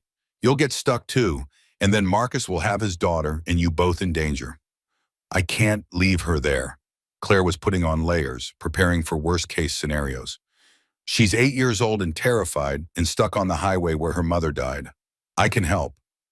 "This is about more than helping Emma." Sophie's voice cut through Claire's frantic preparation. "This is about proving to Marcus that you're not the person who lies and runs away. This is about redemption." The accuracy stung. Claire stopped, met Sophie's eyes. "Maybe it is, but that doesn't make it wrong." Sophie studied her for a long moment, then reached for her phone. "Text me every 15 minutes. If I don't hear from you, I'm calling Highway Patrol and reporting you missing." "And Claire," she paused, "don't die trying to prove something. Emma needs you alive, not heroic." Claire squeezed Sophie's hand, promised to be careful, and walked out into the storm. The Mercedes handled snow better than most sedans, but this was beyond normal winter driving. Claire took Highway 24 west from Colorado Springs, the road immediately becoming treacherous. Wind buffeted the road, snow piling up faster than the wipers could clear it. She passed exactly 3 other vehicles in the first 30 minutes. Emergency vehicles with lights flashing, heading towards some other crisis. Her phone showed the road. 24 west to Woodland Park, then north on 67 through the mountains to connect with 70. About 70 miles of increasingly dangerous road that might not even be passable. But it was away from Denver's closed highways, away from the official blockades, and it was the only chance of reaching Emma. The first hour was pure concentration, watching for ice patches, navigating curves where the road disappeared into white, maintaining speed steady enough to keep momentum, but slow enough to stay controlled. Claire's hands ached from gripping the wheel. Her eyes burned from staring into snow-filled headlights. But she kept going, kept thinking about Emma wrapped in an emergency blanket on a bus, wondering where her father was. Woodland Park appeared at 10:15 p.m., a small mountain town mostly dark and shuttered against the storm.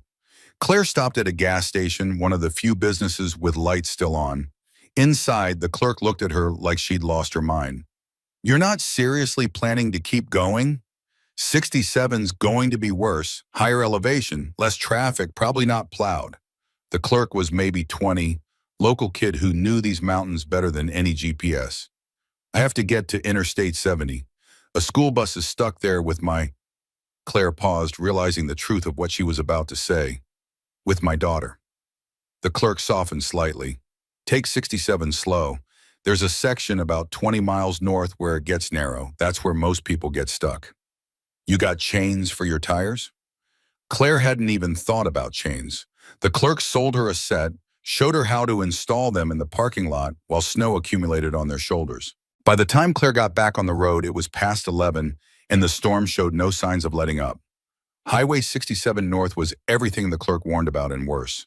The road climbed through forests so dense that headlights barely penetrated, curves appearing with almost no warning. Claire's phone showed elevation increasing. 8,000 feet, 80,500, 9,000. The air itself seemed thinner, the cold more vicious. Twice she felt the Mercedes slide despite the chains, tires searching for purchase on ice hidden under snow. At 11:45, she hit the narrow section. The road squeezed between rock face and steep drop-off, barely wide enough for 2 vehicles if they were being optimistic. Claire crept forward at 15 miles per hour, every muscle tense, watching for anything that might indicate danger ahead. Her phone buzzed. Sophie. Still alive? Claire called her, put it on speaker. Still driving? Made it through Woodland Park on 67 heading towards 70. Probably another 40 minutes if I don't get stuck. Marcus has been texting me. Sophie's voice carried concern and something else. Approval, maybe. Asking if you're okay, if I've heard from you. I think he's losing his mind. Emma's still safe on the bus, but everyone's getting cold. They're running the engine intermittently to conserve fuel. Tell him I'm getting close. Claire navigated a particularly nasty curve, felt the back end slide slightly before the chains caught. Tell Emma her father loves her and help is coming. Claire? Sophie's voice went quiet. You know this is insane, right? Driving through the worst storm in a decade on mountain roads to rescue a kid you've known for a week? I know. Good. Just wanted to make sure you understood the magnitude of your own crazy. Sophie paused. I'm proud of you. This is the most human thing I've seen you do in 4 years. The words landed somewhere deep in Claire's chest. She'd spent 4 years being CEO Bennett, being the ice queen who could survive board coups and lawsuits and corporate warfare. But she'd forgotten how to be Claire, who did brave, stupid things because they were right rather than strategic. Get some sleep, Claire managed. I'll text when I get there. Highway 67 finally intersected with Interstate 70 at Silverthorne, dropping down from the mountains to rejoin civilization. The interstate was closed officially, but not physically blocked this far west. No police barricades, just empty pavement under feet of snow. Claire turned east, following the road toward Denver, watching for any sign of the stranded bus. She found them at 12:40 a.m., a cluster of emergency lights barely visible through the snow. The school bus sat jackknifed across 2 lanes, surrounded by fire trucks and highway patrol vehicles that must have fought their way up from the west. Claire pulled over, grabbed the emergency blanket from her trunk, and fought through thigh-deep snow toward the bus. A firefighter intercepted her before she reached it. Ma'am, you can't be here. Road's closed, and we're in the middle of evacuating these kids. I'm here for Emma Sullivan. Her father asked me to... Claire stopped, realized how absurd that sounded. I drove from Colorado Springs. I need to see her. The firefighter studied her, probably seeing expensive coat and designer boots completely inappropriate for blizzard rescue. But something in Claire's expression must have convinced him because he gestured toward the bus. Sullivan's the little girl with dark hair, kept asking when her dad was coming. She's inside with the others, waiting for the warming vehicles. We're transporting them in waves to the fire station. Claire climbed onto the bus, emergency lighting, casting everything in harsh angles. 20 children ranging from kindergarten through 5th grade sat wrapped in emergency blankets, most looking more bored than scared at this point. Emma sat near the back, squeezed between 2 older kids, her face pale but composed until she saw Claire. You came! Emma's composure shattered into 8-year-old relief. She lunged out of her seat, wrapped her arms around Claire's waist. Daddy said you were stuck in Colorado Springs with Sophie. How did you get here? I drove. Claire knelt down, checked Emma over automatically. Cold, but not dangerously so. Scared, but holding together. Your dad's waiting for you.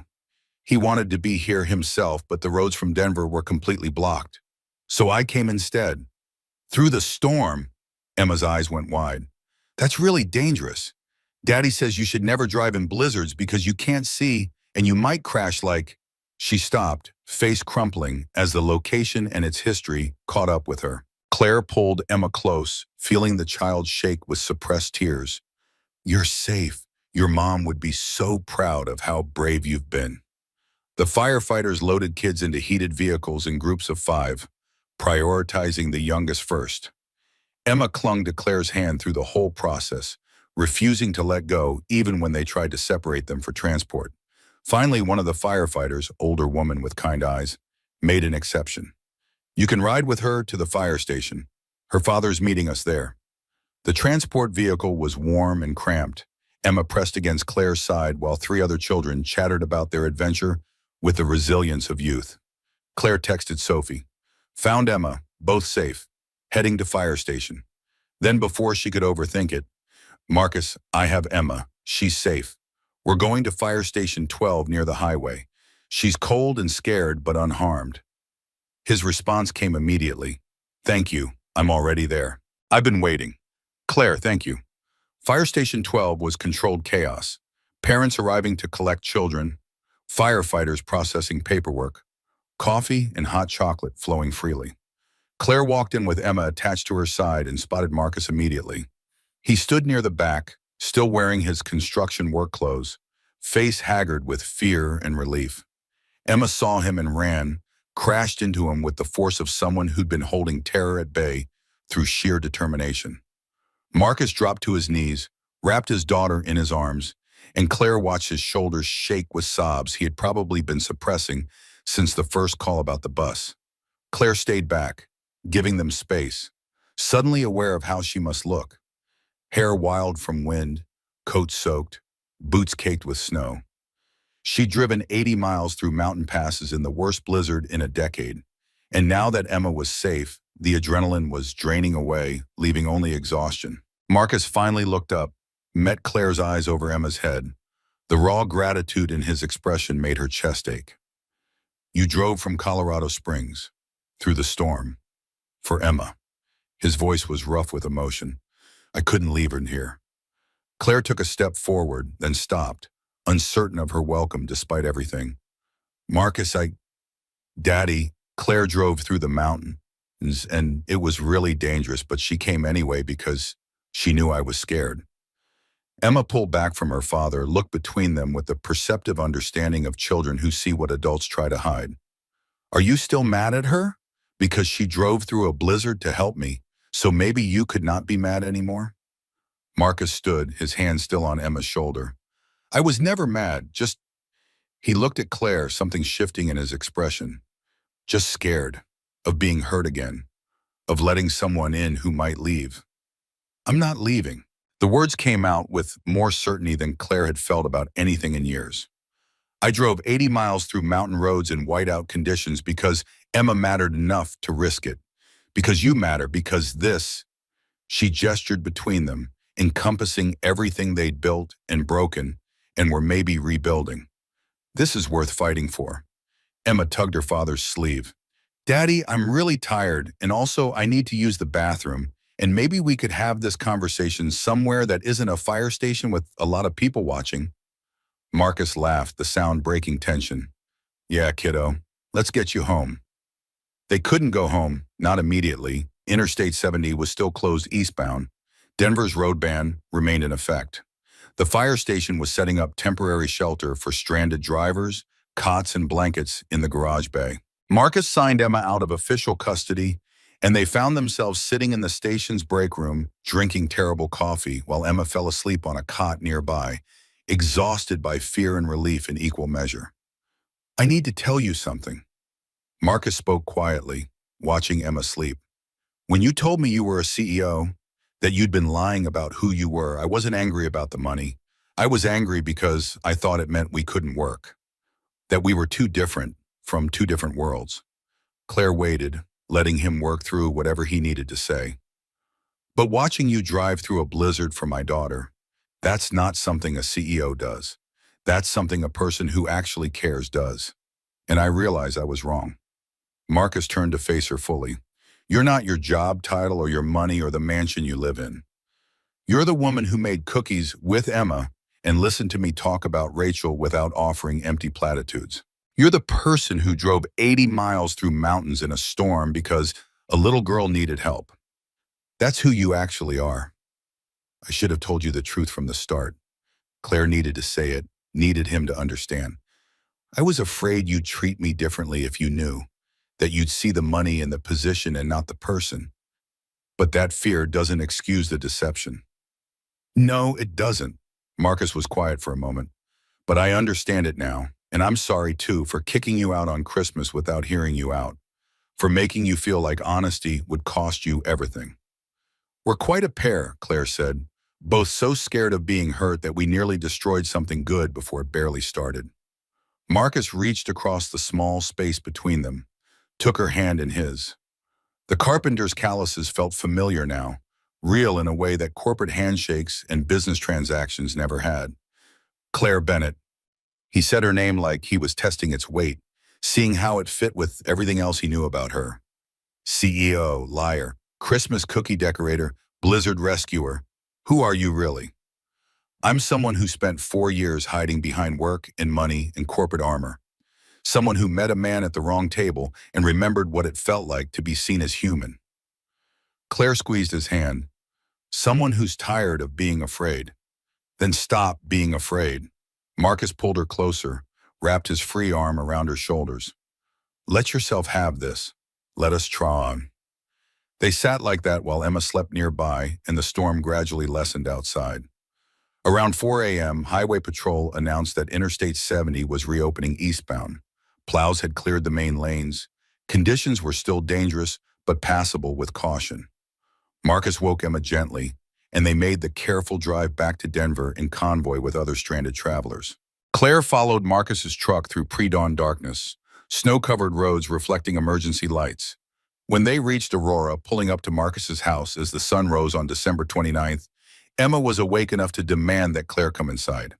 We need to make breakfast, and you need to tell us stories about driving through the mountains, and also I think maybe you should stay because it's still really snowy and driving more would be dangerous. Emma's logic was exhausting but impossible to argue with. Inside, the house was warm and familiar. Marcus made coffee while Emma curled up on the couch with a blanket, and Claire called Sophie to check in. Her daughter Ward's sister answered, sounding marginally better. You actually did it, drove through the mountains and rescued Emma. Sophie's voice carried wonder and affection. Marcus called me about an hour ago, said you were both safe and heading back to Denver. He sounded, I don't know, different, happier. How are you feeling? Fever broke around 2 a.m. I'm still weak, but definitely better. The doctor said I should be fine to travel by tomorrow afternoon. Sophie paused. You're staying there, right? At Marcus's? Because if you come back here right now after everything that just happened, I'm disowning you. Claire looked at Marcus in the kitchen, at Emma bundled on the couch, at the life they represented, messy and complicated and real in ways her mansion had never been. I'm staying. They spent the day in comfortable exhaustion, Emma alternating between naps and detailed retellings of the bus incident. Marcus made breakfast while Claire dozed on the couch, her body finally understanding that the crisis was over and demanding rest. When she woke, Emma had curled up beside her, small and warm and trusting in sleep. Marcus sat in the chair across from them, watching with an expression Claire couldn't quite read. What? She asked quietly, trying not to wake Emma. Just thinking about how much changed in a week, how you went from wrong table stranger to, he paused, to this, whatever this is. What do you want it to be? Marcus considered the question seriously. I want to date you properly. Want to introduce you to people as my girlfriend, not hide or pretend we're something simpler than we are. Want Emma to know you're going to be around, that she can depend on you. Want to figure out how your CEO life and my construction foreman life fit together without either of us pretending to be something we're not. That sounds terrifying and complicated, Claire said. Yeah, Marcus smiled, but also worth it. Emma stirred, blinked awake, looked between them with sleepy perception. Are you two done being complicated grown-ups? Because I'm hungry, and also Sophie texted me and she's feeling better, and she says we should all celebrate New Year's Eve together. Sophie texted you? Claire pulled out her phone, found messages from her daughter coordinating with Emma about party plans. When did you two exchange numbers? At the sleepover, obviously. Emma sat up, stretching. We're basically sisters now, so we needed to be able to talk. Sophie says we should have a party with movies and snacks and staying up until midnight, and I think that's a good idea. Marcus looked at Claire, eyebrow raised in question. She thought about her empty mansion, about the January 2nd board meeting where Richard would try whatever new maneuver he'd planned, about the corporate life waiting to reclaim her. Thought about how she'd rather spend New Year's Eve in this small house with these people than anywhere else. A party sounds perfect, Claire said. December 31st arrived clear and cold, the blizzard having blown itself out and left Denver sparkling under fresh snow. Sophie felt well enough to drive back from Colorado Springs, arriving at Marcus's house in the early afternoon with bags of snacks and decorations that Emma immediately commandeered. The two girls transformed the living room into something between a New Year's party and a blanket fort, stringing lights and arranging pillows with careful attention to comfort and aesthetics. Marcus and Claire watched from the kitchen, ostensibly preparing food, but mostly observing the unlikely friendship developing between an 8-year-old and a 17-year-old. They're good for each other, Marcus observed. Emma hasn't had someone to look up to like this. Sophie's patient with her, but doesn't talk down to her. And Sophie, he paused. She seems lighter somehow, less guarded. Claire nodded, thinking about Sophie's years of careful distance and self-sufficiency. She's been scared of needing anyone after David died. Scared of being a burden or getting attached to something that might go away. But Emma she doesn't know how to do distance. She pulls people in and makes them want to stay.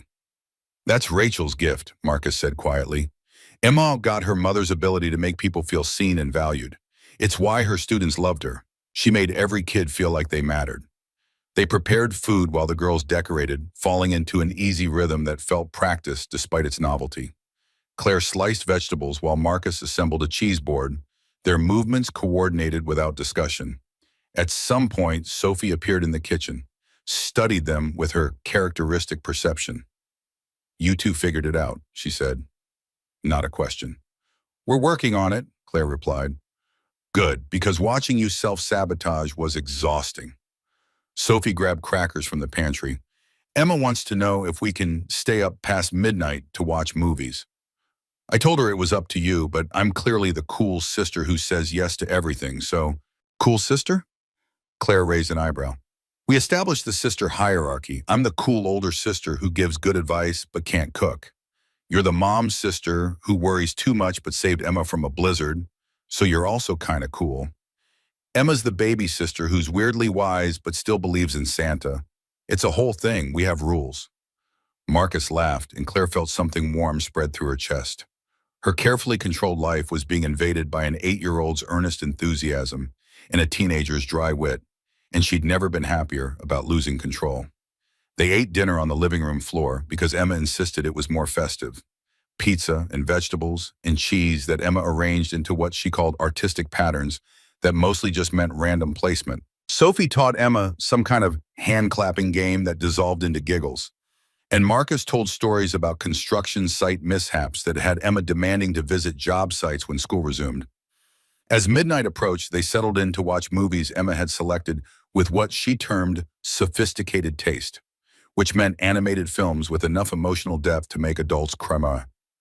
Claire found herself wedged between Sophie and Emma on the couch, Marcus in the chair nearby, and thought about how her life had shifted in less than 2 weeks.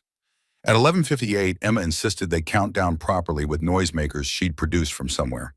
They stood in the living room, the four of them, watching the ball drop on television and shouting the countdown with enthusiasm that felt silly and perfect. Happy New Year! Emma threw her arms around Claire first, then Sophie, then her father. This is the best New Year's ever because we're all together and nobody's alone. Marcus pulled Claire close as the clock struck midnight, kissed her properly for the first time. Not a chaste brush on the cheek or a desperate clinch in crisis, but a real kiss that tasted like promise. In beginning, and the future they were building, despite all the ways they'd nearly destroyed it. Happy New Year, Claire Bennett, he murmured against her lips. Ready for whatever comes next? Claire thought about the board meeting in 2 days, about the challenges of merging their different worlds, about all the complications that lay ahead, thought about how much easier it would be to retreat to the safety of her mansion and her corporate armor. Ready, she said, and meant it. January 2nd came too quickly. Claire sat in Bennett Capital's conference room wearing her sharpest suit, hair pulled back severely, every inch the CEO who'd just won a $15 million lawsuit. Richard Chen sat across from her with his usual allies, and this time she was prepared for whatever move he'd planned. Before we begin, Claire started, taking control before Richard could launch into whatever speech he'd prepared. I have an announcement. Effective immediately, I'm creating a new position, Chief Financial Officer. We've needed dedicated financial oversight for years, and our recent legal victory demonstrated how critical strong financial management is to the company's future. Richard's expression flickered. Surprise, maybe calculation about what this meant for his plans. I've already identified the ideal candidate, Claire continued. Someone with extensive experience in commercial real estate finance, strong analytical skills, and the kind of strategic thinking we need for our next phase of growth. She pulled out a portfolio, slid it across the table. Her credentials are outlined here. I'd like to present her for board approval at our next regular meeting, but wanted to give everyone advance notice of the structural change. Margaret Holloway scanned the document, nodded appreciatively. Impressive background. Where's she coming from? Currently working as an independent consultant, but she's interested in a permanent position with growth potential. I've offered her a salary of $95,000 with standard benefits package and performance bonuses tied to company growth. Claire met Richard's eyes. I'd appreciate the board's support in strengthening our financial infrastructure. Unless there are concerns about this strategic direction, Richard couldn't argue against better financial oversight without looking like he opposed sound business practices. He nodded slowly. Sounds prudent. I look forward to meeting her. The rest of the meeting covered routine business, year-end reports, upcoming projects, Q1 projections. Claire maintained her CEO composure throughout, but inside she was smiling. She'd turned Richard's own strategy against him. Instead of being pushed out, she was expanding her team, strengthening her position, and solving a real business need in the process. After the meeting, she called the number she'd been saving for this moment. Claire? The voice that answered carried warmth and curiosity in equal measure. Someone she'd only spoken with twice, but who'd made an impression through persistence and professionalism. Autumn Reed, this is Claire Bennett from Bennett Capital Management. We met briefly at Evergreen Steakhouse, though under somewhat unusual circumstances. Autumn laughed. The wrong table blind date incident. I've told that story about 50 times. It's my favorite dating disaster anecdote. How can I help you? You mentioned you're a senior accountant currently looking for new opportunities. I have a position that might interest you. Chief Financial Officer at a commercial real estate investment firm. It would involve comprehensive financial oversight, strategic planning, working directly with the CEO and board. Are you interested in discussing it? They talked for 40 minutes about the position, about Autumn's background and aspirations, about Bennett Capital's needs and growth trajectory. By the time they hung up, Claire had scheduled an interview for the following week and felt confident she'd found exactly the right person for the role. Marcus called around 6, his voice carrying exhaustion and satisfaction. How'd the board meeting go? I created a CFO position and turned what was supposed to be Richard's ambush into a strategic expansion. Also potentially hired the woman whose blind date I crashed. Claire heard the smile in her own voice. How was your day?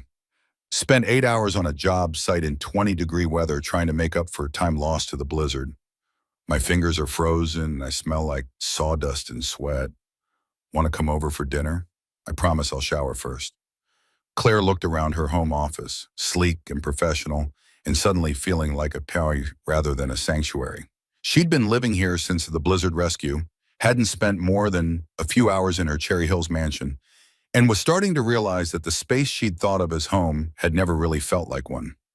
I'll be there in an hour.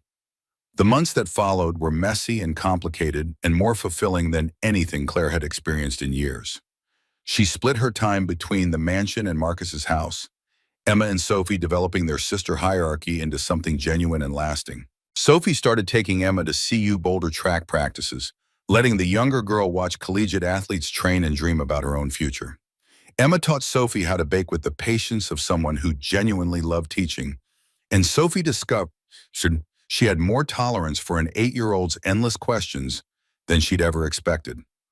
Autumn Reed joined Bennett Capital in February as CFO and proved immediately valuable, her analytical mind and attention to detail catching inefficiencies that Claire's broader strategic focus had missed.